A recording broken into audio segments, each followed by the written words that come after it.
xubnaha golaha wasiirada iyo xubnaha kale wafdiga oo hogaaminayo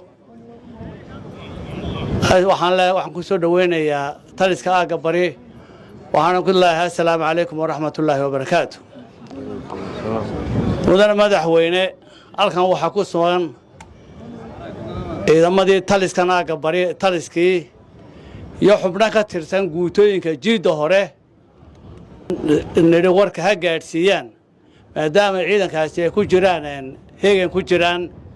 inay warka gaadhsiiyaan mudane madaxweyne halkan waxaan degnay 997kii yaan guutadii ugu horeysay oo ka tirsanayd qaybta 31aad ka soo raray Daraweyne aniguna taliyaha qaybta markaa ahaa halkan soo dejiyay intaa wixii ka dambeysay ciidanku halkan uu ku soo gurmayay waxaan leeyahay inaan waqtigeega haddii ilaahay yidhaahdo in aan guusha soo ceshan doono oon halkii geen doono ayaan ilaahay ka rajeynayaa ilaahay hadduu yidhaahdo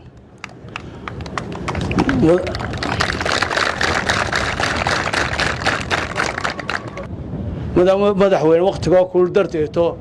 aad baan ugu faraxsanahay maanta inuu madaxweynihii qaranku halkan noogu yimaado oo xaaladiina arko mudane madaxweyne ku soo dhawow waqtigoo kul darteeto